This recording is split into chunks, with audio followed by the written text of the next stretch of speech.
a abrir nuestras Biblias en Levítico capítulo 4 esta mañana.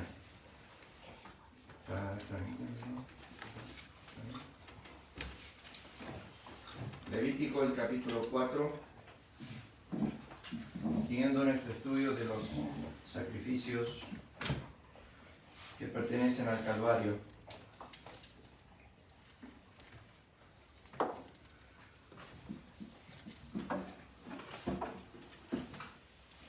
Y vamos a comenzar nuestra lectura en el versículo 1. Le pedí a Augusto que pudiese leer 2 Corintios capítulo 5, que está relacionado a este tema esta mañana, el versículo 14 al 21.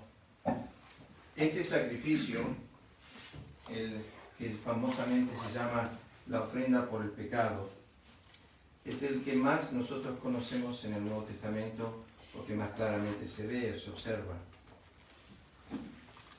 Vamos a leer comenzando con el versículo 1, de capítulo 4 de Levítico. Voy a leer hasta el versículo 12.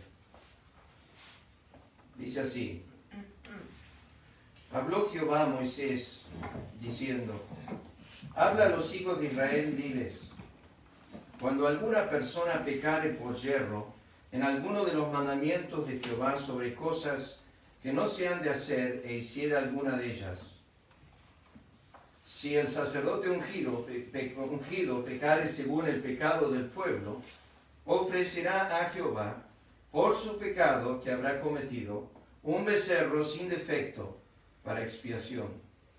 Traerá el becerro a la puerta del tabernáculo de reunión delante de Jehová y pondrá su mano sobre la cabeza del becerro y lo degollará delante de Jehová. Y el sacerdote ungido tomará de la sangre del becerro y la traerá al tabernáculo de reunión, y mojará el sacerdote su dedo en la sangre, y rociará de aquella sangre 7 veces delante de Jehová, hacia el velo del santuario. Y el sacerdote pondrá de esa sangre sobre los cuernos del altar del incienso aromático, que está en el tabernáculo de reunión delante de Jehová, y echará el resto de la sangre del becerro al pie del altar del holocausto, que está a la puerta del tabernáculo de reunión. Tomará del becerro para la expiación toda su grosura, la que cubre los intestinos y la que está sobre las entrañas, los 2 riñones, la grosura que está sobre ellos, y la que está sobre los ijares, y con los riñones quitará la grosura de sobre el hígado, de manera que se quita del buey y del sacrificio de paz. Y el sacerdote la hará arder sobre el altar del holocausto. Y la piel del becerro y toda su carne, con su cabeza, sus piernas, sus intestinos y su estiércol, en fin, todo el becerro sacará fuera del campamento a un lugar limpio, donde se echan las cenizas, y lo quemará al fuego sobre la leña, en donde se echan las cenizas, será quemado. Bueno, hasta aquí la lectura. Vamos a tener un momento de oración antes de ir al estudio esta mañana. Padre eterno, gracias por tu palabra. Y tú sabes que, como dijo Pablo a los Corintios, quien es suficiente para estas cosas, el poder describir todo lo que tú deseabas y enseñabas a través de este simbolismo, a esta tipología, apuntando hacia la persona de tu Hijo. Ayúdanos, oh Dios, en esta mañana a ser enseñados acerca de este sacrificio, que al mirar a Cristo y a este crucificado, que entendamos la extensión, la altura, la profundidad, la longitud, la anchura de lo que se ha realizado para con nosotros en este lugar. Haznos entender esta mañana, haznos comprender, guía nuestros pensamientos, guía a tu siervo a poder hablar con sencillez y con humildad. Gracias por los hermanos que pueden estar. Pedimos que tú sigas ayudando a Lili, fortaleciendo a Mauro en su situación de salud, que él pueda mejorar estos días. Pedimos, Señor, que bendigas nuestro tiempo juntos. Una vez más te lo agradecemos en el nombre de Cristo. Amén. empezando con el versículo 1, y como yo estoy diciendo en cuanto a estos estudios, que están relacionados con Romanos capítulo 5, que ya vamos, si Dios permite, una semana más con los sacrificios, y ya vamos a empezar con Romanos 5. Deseando empezar con Romanos 5 porque hay tanto ahí para enseñar, pero esto es preparativo para lo que es el elemento de la justificación, de lo que Dios hizo a través de Cristo en los aspectos de las ofrendas. Como ya dije, esta ofrenda está mencionada muchas veces en las Escrituras, especialmente en el Nuevo Testamento. En el Antiguo Testamento tenemos la referencia en el libro de Isaías, concentrada en esta ofrenda, que tiene que ver con el pecado. Por eso, si ustedes leen ahí en el capítulo 4, en su título, quizás lo tienen en sus Biblias, ofrendas por el pecado. Lo primero que quiero remarcar es la primera frase del capítulo 4, versículo 1. Habló Jehová a Moisés.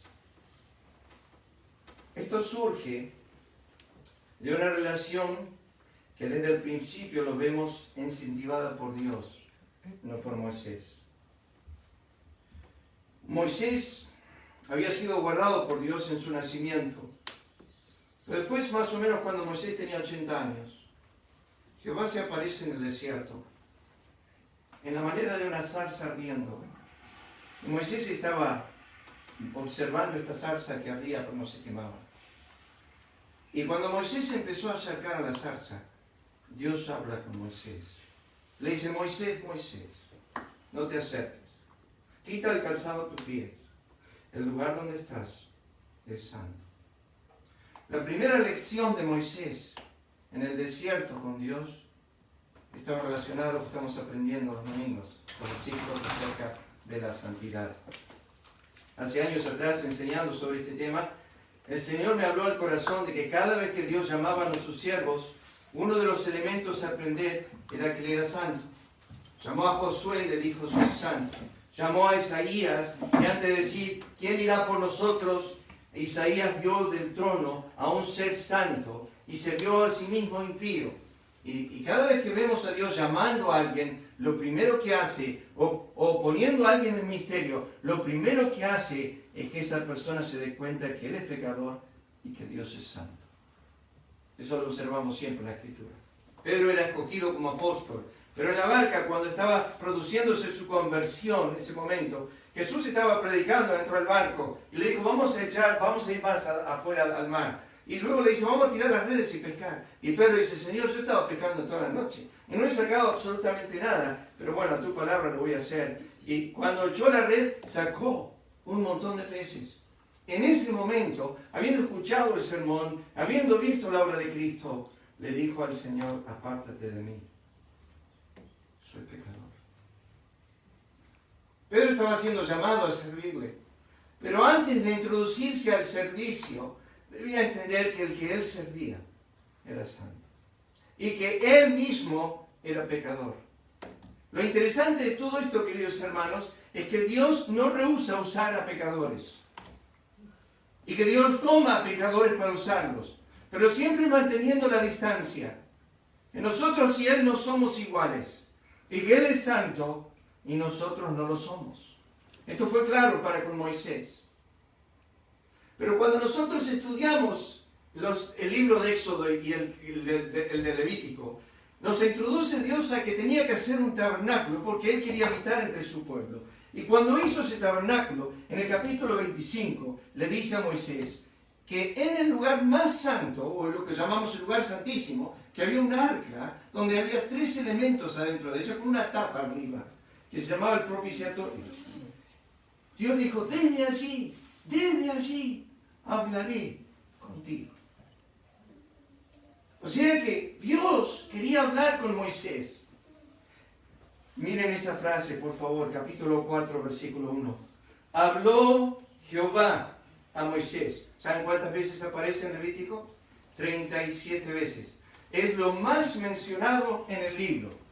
¿Saben lo que significa? Jehová habló con Moisés 37 veces. Lo interesante es que cada vez que Jehová habla con Moisés, introduce un tema nuevo. ¿Qué significa eso? Bueno, primeramente en el capítulo 1 dice: Jehová habló con Moisés Y la segunda vez que aparece es ahora en el capítulo 4, versículo 1. ¿Qué significa? Que Dios le instruye a Moisés en cuanto a los sacrificios. Capítulo 1, el del holocausto. Capítulo 2, el del grano. Capítulo 3, el del sacrificio de paz. Eso fue una sola instrucción. Ahora introduce el capítulo 4. Vuelve Dios a hablar con Moisés. Y ahora le introduce otra instrucción de ofrenda. Escuchen. Cuando dice, habló Jehová con Moisés, tiene que ver con comunión. Pero aparte de eso, tiene que ver con intimidad. Fíjense un momento en el Salmo, si tienen ahí su Biblia, pueden ir. Ahí Jessica, que lo busca más rápido en el celular. Salmo capítulo 25, versículo 12. Quiero que noten este texto. Yo años atrás me pasaba tiempo con los jóvenes enseñando estos temas. Lo que Jehová busca. Escuchen esto. Salmo 25 de David, versículo 12 dice, ¿quién es el hombre que teme a Jehová? Él le enseñará el camino que ha de escoger. Versículo 14. La comunión íntima de Jehová es con los que le temen y a ellos hará conocer su pacto. Dios le dijo, no le diré a Abraham lo que he de hacer. Era amigo de Dios. Y se acercó Dios en Génesis 18 a hablar con Abraham y contarle lo que estaba pasando. Van a tener que destruir a Sodoma y Gomorra. Abraham se entera de esto y le dice en la intercesión, ¿pero vas a destruir la ciudad si hay 50 justos? Dios dice, no. ¿Y si hay 40? No. ¿Y si hay 30? No. ¿Y si hay 20? No. Y Abraham dice, ¿y si hay 10? Tampoco. Confiaba Abraham que había 10 justos en Sodoma y Gomorra. Pero la Biblia dice que había ¿cuántos? Uno solo. El justo Lot. Pero estaba su esposa. ¿Sí? Y los ángeles tuvieron misericordia de ella. Le dijeron, toma tu esposa y tus hijas. Y los yernos de tus hijas. Y vamos. Y cuando Lot fue a contarles que iba a destruir Dios la ciudad, ellos se burlaron. No le creían. La esposa de Lot no quería salir de Sodoma y Gomorra. Era su ambiente, era su lugar, era lo que ella quería. Los ángeles dijeron, no te den vuelta atrás, no miren para atrás. Por un momento miran atrás, se burlen un pilar de sal. No miren para atrás. Entonces, Lot sale por la misericordia de Dios, por la intercesión de Abraham, sale de Sodoma y Gomorra. Pero era el único justo. Pero cuando Dios desciende a hablar con Abraham, le iba a compartir lo que tenía en mente hacer. Porque no le dirá a Abraham lo que yo he de hacer, es mi amigo. La Biblia dice en Amós que Dios comparte a sus profetas sus secretos. Cristo le dijo eso a los apóstoles en Juan capítulo 15. Vosotros sois mis amigos. Habló Jehová a Moisés, porque tiene mucho que contarnos. Esto es lo que dice Juan 16, cuando dice, tengo muchas cosas que deciros, pero no las podéis sobrellevar ahora. Yo a veces me levanto en la mañana y me pregunto a mi corazón, ¿qué tendrá que decirme el Señor? Pero déjenme decirles esto, habló Jehová a Moisés. ¿Qué es esto? Bueno, ahora vayan a otro texto. Vayan a Éxodo, el capítulo 33. Éxodo capítulo 33. Esta frase, habló Jehová a Moisés. Éxodo capítulo 33. Y esto recorre también otro tema interesante en cuanto a la vida de Moisés. Éxodo 33, versículo 11. Y hablaba Jehová a Moisés cara a cara, como habla cualquiera a su compañero. ¿Saben qué significa eso? Esto es la única persona en la historia de la Escritura con quien Dios habló de esta manera. En espíritu, Jehová se acercaba a él y se presentaba cara a cara. Vamos a otro pasaje. Números, el capítulo 12. Números, el capítulo 12. Hablando de cómo Dios hablaba con Moisés. Números, el capítulo 12. Yo quise hacer énfasis esta mañana breve sobre esto. Fíjense lo que dice. Versículo 8. Versículo 6 dice, y él dijo, oíd ahora mis palabras. Cuando haya entre vosotros profeta de Jehová, le apareceré en visión. En sueños hablaré con él. No así a mi siervo Moisés, que es fiel en toda mi casa. Cara a cara hablaré con él. Claramente y no por figuras, y verán la apariencia de Jehová. ¿Por qué pues no tuviste temor de hablar contra mi siervo Moisés? Yo digo, no hay otro profeta en la tierra con quien habla cara a cara con Dios como Moisés.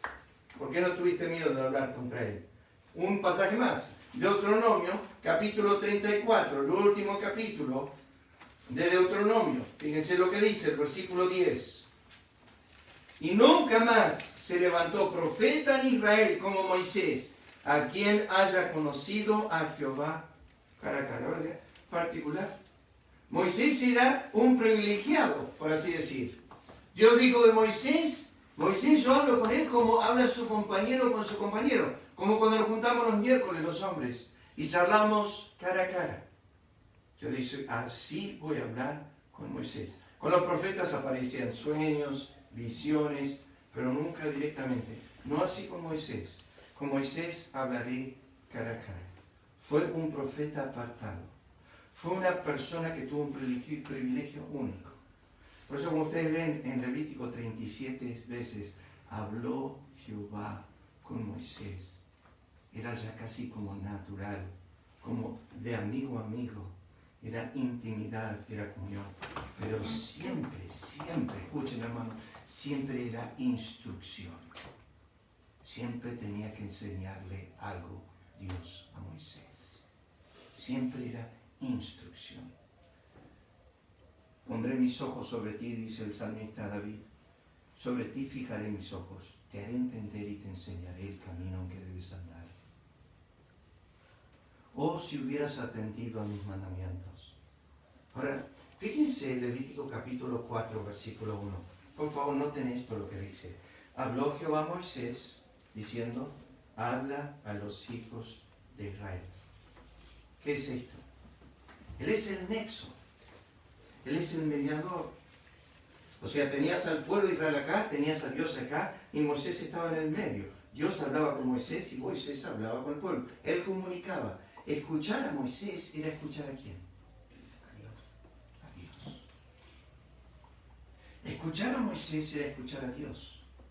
Es por eso que hay una relación entre el siervo y el amo, entre el Señor y el siervo que va a predicar.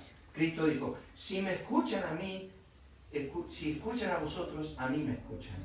Y si me escuchan a mí, escuchan a mi Padre. Eso lo dijo en Juan. Pablo dijo esto. No me quiero desviar, pero lo voy a leer el texto, no tienen que buscarlo ahí. Pero el 1 Tesalonicenses, el capítulo 2, si alguien quiere anotarlo, si lo están anotando, pero quiero que lo escuchen. 1 Tesalonicenses, capítulo 2, Pablo dice esto. Por lo cual, el versículo 13, también nosotros sin cesar damos gracias a Dios de que cuando recibisteis la palabra de Dios que oísteis de nosotros, la recibisteis no como palabra de hombres, sino según es verdad la palabra de Dios que actúa en vosotros los creyentes.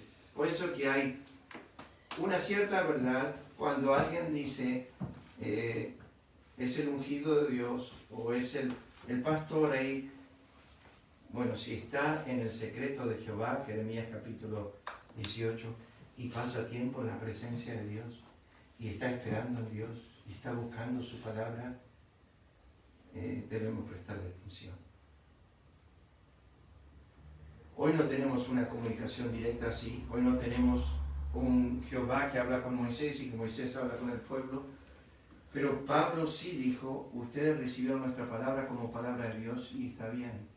Porque es así, porque fue la palabra de Dios que nosotros trajimos.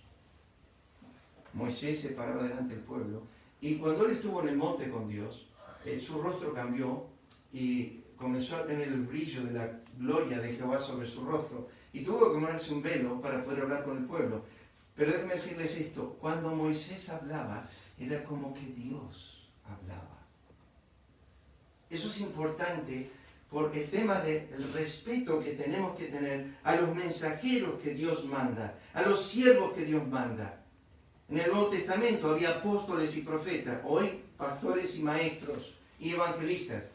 Vuelvo a decir, mientras que esto esté, estaba leyendo esta semana en mi lectura y me di cuenta que el sostén, las ofrendas, en dice dónde están, está en la caja. Las ofrendas, dice la Biblia, las dedicarán a los levitas para que ellos se dediquen a la ley. Me hizo pensar. Dios no quería que los levitas hagan otra cosa. Dios no quería que los sacerdotes se dediquen a otra cosa que no sea el estudio de las Escrituras. Por eso cuando estudiamos a Esdras, en capítulo 7, versículo 10, dice que era un escriba diligente en las Escrituras y que se dedicaba de lleno al estudio de ellas. Ahora fíjense, capítulo 4, Levítico, para introducir el tema. Capítulo 4, versículo 1, dice, habló Jehová a Moisés, diciendo, habla a los hijos de Israel y diles cuando una persona pecare. Ajá. No sé si eso te pasó hoy ya. O déjeme decirte esto, es la primera vez que se menciona en Levítico. Nosotros cuando estábamos en el instituto, en los estudios de hermenéutica, nos decían que había ciertos principios que había que mirar muy atentamente. Uno de ellos era el principio de primera mención. ¿Qué es esto? ¿Cuándo se menciona la primera vez esta palabra en el libro? En Levítico, estoy hablando solamente en Levítico, en las primeras 3 ofrendas no se menciona pecado. Esta es la primera vez que se menciona el pecado. Las otras no había pecado. No, pero nosotras, la primera tiene que ver con Cristo agradando a su Padre totalmente. La segunda es la vida de Cristo. No hay pecado ahí. No hay pecado en su ofrenda de agradar al Padre. No hay pecado en el grano, que representa su vida terrenal, su obediencia perfecta. Pero después estaba el sacrificio de paz, que era una acción de gracias. No tenía que ver ese sacrificio con pecado. Esta es la primera vez que se menciona la palabra pecado. ¿Qué significa, queridos hermanos? Si ustedes estudian, esto aparece numerosas veces, no voy a ni ir ahí esta mañana, pero numerosas veces aparece el tema este de pecado en las Escrituras.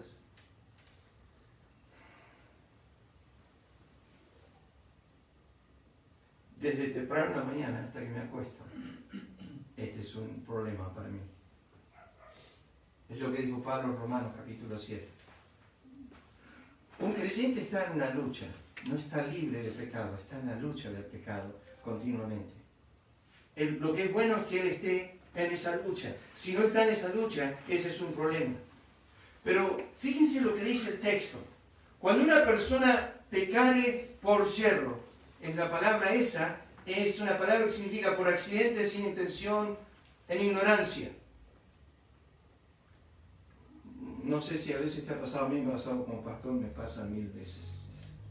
Pero hay personas que vienen y me dicen, pastor, no me saludó hoy. Uy, perdón, ¿tiene algo contra mí? No me di cuenta. Sinceramente no me di cuenta. Pero ya creé una situación de ofensa. Quería sentir en el hermano de que yo estoy enojado con él porque no me acerqué a saludarlo. Ahora, yo siento que fue algo accidental, algo sin intención, no lo quise hacer, pero sin embargo sucede que esta persona queda ofendida por esto. Había un montón de situaciones bajo la ley que eran por yerro, sin intención, pero no lo quise hacer. Lo que llamamos en la Biblia los pecados de ignorancia. Esto era cuando alguna persona pecare por yerro o por ignorancia en alguno de los mandamientos de Jehová sobre cosas que no se han de hacer o se hiciere o hiciere alguna de ellas. Déjenme darle la lista. Voy a hacer una pausa aquí. Necesito describirle 4 tipos de pecado en la Biblia. El primero es el pecado de actitud. Eso lo conocemos como la ira, el enojo, el orgullo, el odio. La lista es larga, yo le doy algunos nomás. Eso son cosas adentro. Vemos a alguien y nos agarra odio, bronca. O tenemos envidia, o celos, o amargura. O alguien nos dice algo que nos exalta el orgullo.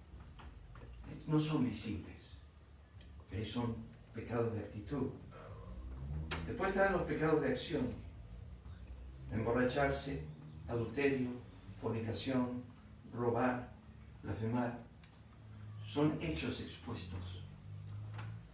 Después están los pecados de negligencia. ¿Qué son esos? Las cosas que debería haber hecho él y no hice. Lo que algunos llaman los pecados de omisión. La Biblia dice, el que sabe hacer lo bueno y no lo hace, le es pecado. O sea que un pecado puede ser un pecado de omisión. Yo debería haber hecho esto. Estoy al lado de una persona que está muriendo y siento que le tengo que hablar de Cristo y no lo hago. Proverbios 24 habla de eso, de la situación donde sé que alguien está en peligro de muerte y no le hago caso. Me acuerdo, tenía un amigo en Ezeiza cuya madre se estaba muriendo y habíamos ido a hablarle muchas veces, pero esa noche yo me sentía un poco cansado. Y me acuerdo que me quedé en casa y dije, no, me voy a acostarme. Y boom, teníamos una cortina, una persiana en la iglesia, y parecía esos cosas de los japoneses, de los chinos, que uno golpeaba y boom, hacía un ruido terrible. Y escuché en la madrugada, boom, boom, boom. Y me levanté, fui hasta la puerta y abrí, y era mi amigo. Me dijo, falleció mamá. No saben lo mal que me sentí. No podía estar en todo, pero era mi amigo y yo podía haber estado esas horas de sufrimiento. No sabíamos cuándo iba a morir. Y yo le dije, ¿pudiste hablarle hasta el último? Sí, pude hablar con ella hasta el último. Pero, ¿saben? Me sentí de mal. Pecado de omisión. Pecado de omisión es cuando no hago lo que tengo que hacer. Pecado de omisión es cuando hago lo que no debería hacer. Entonces tenemos los pecados de actitud, los pecados de acción, los pecados de negligencia y estos aún más fuertes, los pecados de intención. El hombre que mira a una mujer para codiciarla, no fue a la cama con ella, pero estuvo en su corazón la intención. Lo que llamamos pecados de intención. O a veces se nos cruza la mente de hacer algo contra un hermano. Nunca se realiza, pero estuvo el intento ahí. Dios dice en Génesis capítulo 6, todo intento de los pensamientos de ellos es de continuo solamente el mal. Todo intento. Pablo dijo a los corintios, ¿por qué me juzgáis? No juzguéis nada antes de tiempo, hasta que venga el Señor, el cual aclarará lo oculto del corazón y también dice, juzgará las intenciones del corazón, el intento. Pero a veces alguien me juzga a mí o yo te juzgo a ti por lo que hiciste. Me acerqué y le di una ayuda monetaria a alguien. Ah, ya sé por qué lo estás haciendo. Y me juzgan. Y yo digo, ¿vos conocés el intento de mi corazón? No conozco el tuyo. Ahora nosotros por ahí damos un vaso de agua y queremos la alabanza. Pero ¿conocés el intento del corazón? Y juzgamos el hecho. Cristo dijo, cuando la menospreciaron a María por haber roto la caja de alabastro, le juzgaron el intento del corazón y Cristo le agarraron mal. Se equivocaron totalmente en juzgarla. Ella lo hizo en visión de mis sufrimientos. Por eso rompió la caja de alabastro, porque quería darme todo lo que ella quería darme en relación a mis sufrimientos. Por eso lo hizo, dejarla. O sea, pecados de intención. Pecados de actitud, pecados de acción, pecados de negligencia, pecados de intención. Estos son pecados de ignorancia. No sabía que te había ofendido. El pecado voluntario en la Escritura no era perdonado. Por favor, acompáñenme. Números capítulo 15. Es necesario mirar este pasaje. Números capítulo 15. No había provisión en una ofrenda para el pecado voluntario. Voy a explicar lo que es el pecado voluntario, porque uno puede decir, pero yo peco voluntariamente, me parece que bastantes veces. Fíjense, en el capítulo 15 de Números, versículo 30, más la persona que hiciere algo con soberbia. ¿Qué pasa? Déjame explicárselo de esta manera. Alguien viene y me dice, te vi mirar a esa mujer. Yo puedo tomar alguna de dos actitudes. Peor sería que me venga y me diga, te vi estar mirando a mi mujer. Y yo ahí digo, ese es un problema, porque es muy directo.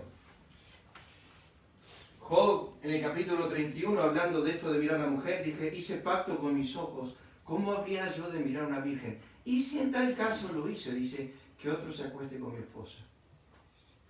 Lo dice Job. Que venga otro hombre y se acueste con mi esposa. Si yo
ofrenda. ¿Qué es esto? Se lo voy a leer, porque quiero que lo piensen un momento.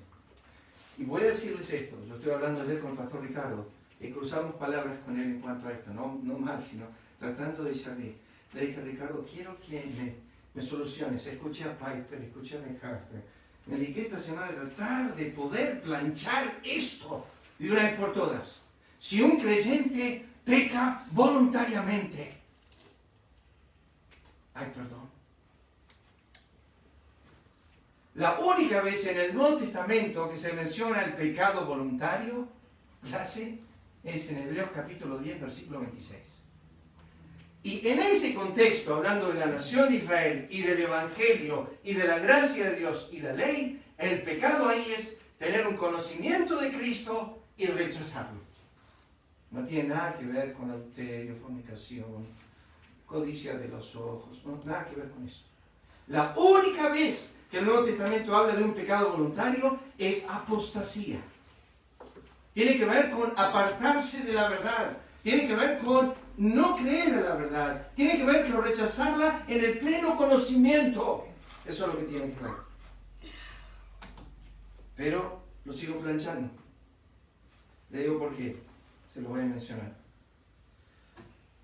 Porque en la Escritura los pecados de yerro están abundantemente mencionados. Lo voy a citar así a lo ligero.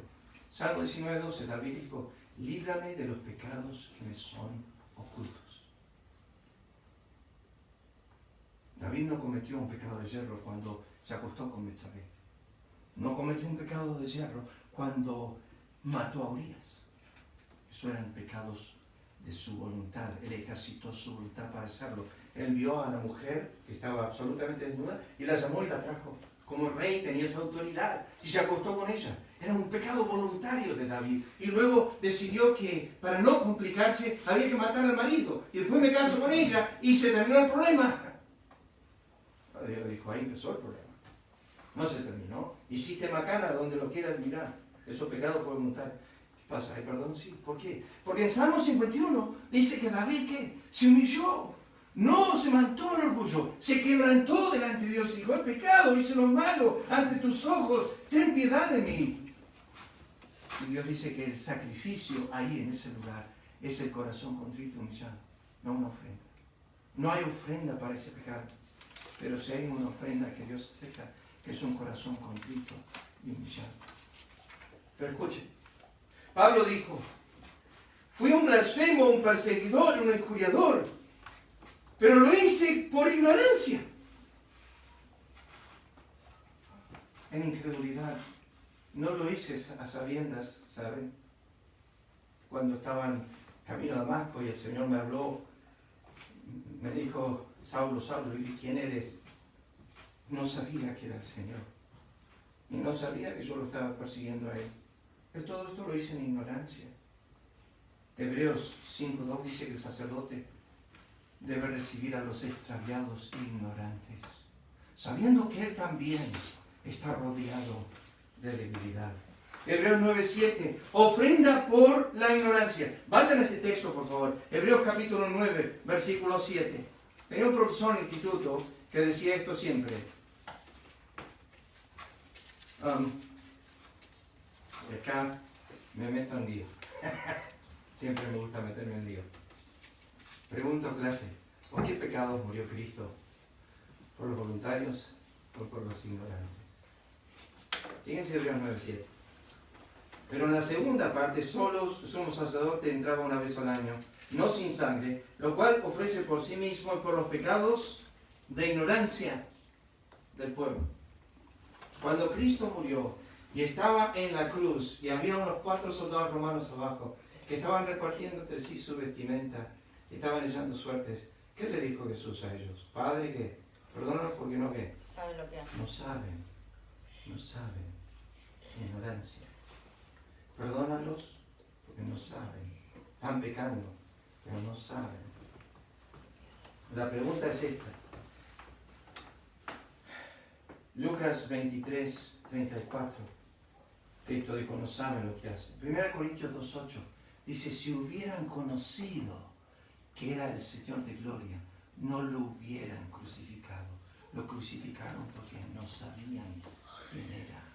No sabían que era el Señor de gloria. Hechos, miren esta referencia. Hechos capítulo 3, versículo 17. Tremenda referencia en cuanto a los pecados de ignorancia. Hechos 3, 17. Mas ahora, hermanos, Pedro predicando a estos que fueron mataron, fíjense el versículo 14. Mas vosotros negasteis al santo, Hechos 3, 14, al justo, pediste que se os diese un homicida, matasteis al autor de la vida, a quien Dios ha resucitado a los muertos, de lo cual nosotros somos testigos. Y por la fe en su nombre, a este que vosotros veis y conocéis, le ha confirmado su nombre, y la fe que es por él ha dado a esta completa sanidad en presencia de todos vosotros. Mas ahora, hermano, sé que por ignorancia lo habéis hecho, como también vuestros gobernantes. O sea, matasteis a Cristo, negasteis al santo, y concluye Pedro, todo en ignorancia. Todo en ignorancia. Hechos 17:30, no lo tienes que ir a buscar. Dice, los tiempos de esta ignorancia Dios pasa por alto. Ahora manda a todos los hombres en todo lugar que se arrepientan. Primera Pedro 1:14 dice, estando en vuestra ignorancia, Él los llamó. Entonces, la pregunta es, cuando Cristo murió en la cruz, ¿pagó por algún pecado voluntario o por los pecados de ignorancia? Piensen en uno más. ¿Saben hasta dónde va Dios en la profundidad de la ofrenda al pecado? Que no dice el pecado que sabes que hiciste, trae una ofrenda. Creo que traes una ofrenda por el pecado que no sabes que hiciste y que hiciste. Eso es cuán profundo es la santidad de Dios. Eso cuán profundo es la santidad de Dios. Mackintosh dice esto. No puedo creer, ya son casi las 12, así que ni empezamos con el sermón. Van a tener que perdonar, pero lo vamos a tener que hacer en dos partes, porque hay demasiado para decir en cuanto al sacrificio de la ofrenda del pecado. Yo no creí que iba a tomar tanto tiempo con el cerdo del pecado, pero escuchen esto de Mackintosh para ir terminando. Nada puede demostrar más evidentemente la incapacidad del hombre de deshacerse del pecado que el hecho de existir pecados por ignorancia. ¿Cómo podrá deshacerse de lo que no conoce? ¿Cómo podrá disponer de su voluntad de lo que no ha entrado nunca ni aún en los límites de su conciencia?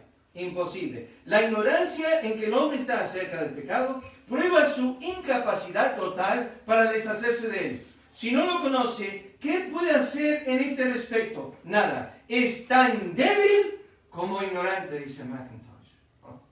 Cuando lo leí esta semana, dije, cuando Dios le dijo a Moisés, decir al pueblo que traigan los pecados de ignorancia, ofrenda por ese pecado, estaba diciendo, el pecado que ni sabes que cometés durante todo el día, y sin embargo está presente, los pecados ocultos. Me dejan terminar esta mañana, vamos al Salmo 130. Miren este pasaje un segundo para terminar. Salmo 130. Y de esto hay mucho para hablar, pero voy a introducirles una cosa más para terminar esta mañana. Pero fíjense Salmo 130, versículo 3. Si mirares a los pecados, ¿quién, oh Señor, podrá mantenerse? ¿Qué significa eso? Bueno, si desde la mañana que me levanto hasta la noche que me acuesto, Jehová me marcaría los pecados que Él ve, ¿cuántas veces al día me estaría llamando la atención? A mí una vez, ¿no? Una vez nomás. Sí. Yo creo que la última vez que pequé fue en el 70, ¿no? Si Jehová mirara los pecados y Él llamaría la atención por ello. Con Ricardo dijimos ayer, sería algo como esto. Y sería 24 horas sin parar. Y nosotros teníamos, no puedo ni mover el dedo. No. No, ahí está de vuelta. No. Pero esos son los de comisión. ¿Y qué es los de omisión? No oré lo que debía orar esta semana. No leí lo que debía leer esta semana. Pasé más tiempo en Netflix que en la palabra de Dios. Me hablo a mí mismo. No te estoy hablando a ti. Pasé más tiempo en la vanidad que es la verdad, en la mentira, porque no es otra cosa que mentira, lo que miran mis ojos por películas. Es mentira. No hay nada que está en el programa que es verdad. Después te muestran cómo se hizo toda la película y ves todos los cables y todos los tipos atrás. Sí. Yo pensé que había algo de verdad en todo esto. Y el que murió no murió. Y el que se casó no se casó. Es terrible. Es todo mentira. Pero sin embargo nos deleitamos en la mentira. Nos encanta la mentira. Si Jehová mirare los pecados, ¿quién, oh Señor, podrá mantenerse? Ahora, aquí pauso y digo esto esta mañana para terminar. Escuchen. En la ofrenda del pecado, el primero a quien Dios apunta como responsable, ¿saben quién es? Son 4. El sacerdote, la congregación, el jefe o líder de su tribu y el común israelí. ¿Saben a quién Dios pone como mayor responsable de pecado? El pastor, el sacerdote, el ungido. Lo pone en la primera lista. Y le dice, tu pecado afecta al pueblo. Por eso de eso tengo mucho que hablar. Porque Oseas 4:9 dice, como el sacerdote, así será el pueblo. Si ustedes leen Levítico 4:3, y vamos a ir para terminar, fíjense lo que dice el texto. Levítico capítulo 4, versículo 3. ¿A quién pone Dios primero? Si el sacerdote ungido pecare. Fíjense, versículo 13. Si toda la congregación de Israel hubiere errado. Versículo 22. Cuando pecare un jefe. Y versículo 27. Si alguna persona del pueblo pecare. Pero ¿quién está como primero y principal pecador de la lista? El sacerdote. El que sirve en el tabernáculo. Y Dios da detalles desde ese hombre, que es el primero que tiene que ofrecer, y lo tiene que hacer, ¿sabe cuántas veces a la semana? Hebreos 7:27 dice, cada día, primero por sus pecados. Es terrible, pero es una consolación para mí. ¿Saben por qué? Porque el que está predicando esta mañana es principal de los pecadores. Y Dios no me saca del ministerio por ser eso, pero sí me pide que me arrepienta todos los días por lo que soy. Debía ofrecer primero por sus pecados y luego por los del pueblo. El mayor responsable es esto. Pero entramos a partes muy bajas, porque yo estaba estudiando esta semana cuántas veces en la Biblia aparece esta frase, hizo pecar. No solo pecó, sino que hizo pecar. Pues es un tema para desarrollar con más tiempo.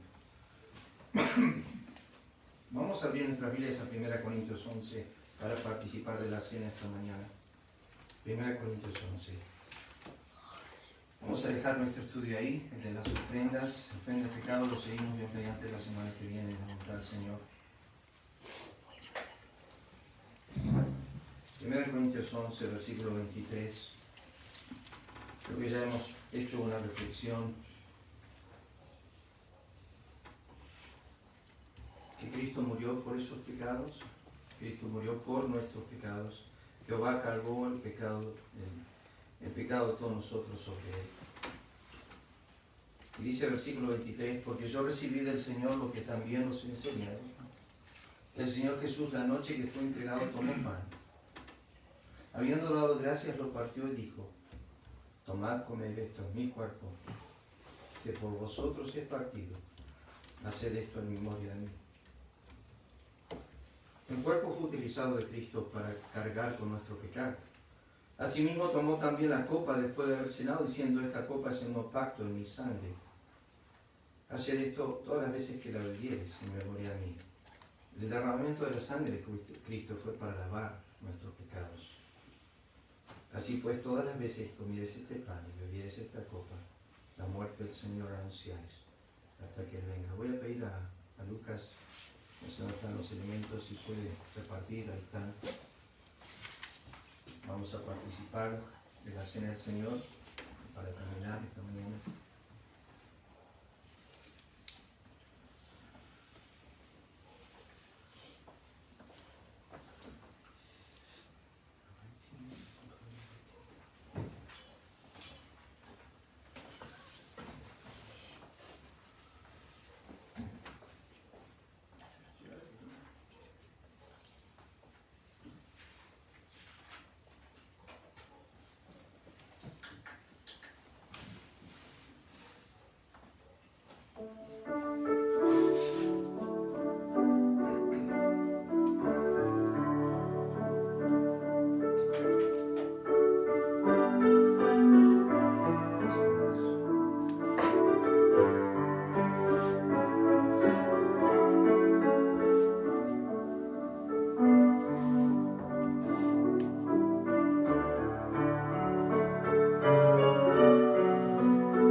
Dice así la Escritura: habiendo dado gracias, lo partió y dijo: tomad, comed, esto es mi cuerpo que por vosotros es partido.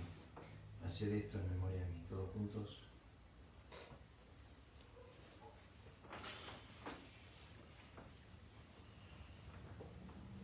Puedes tocarlo un poquito.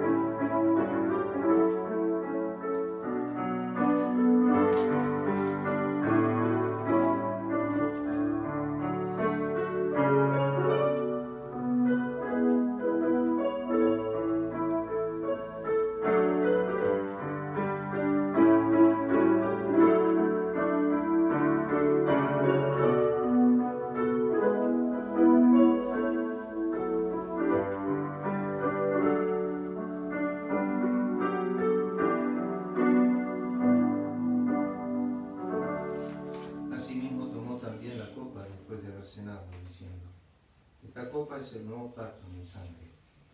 Haced esto todas las veces que la bebiereis en memoria de mí. Todos juntos.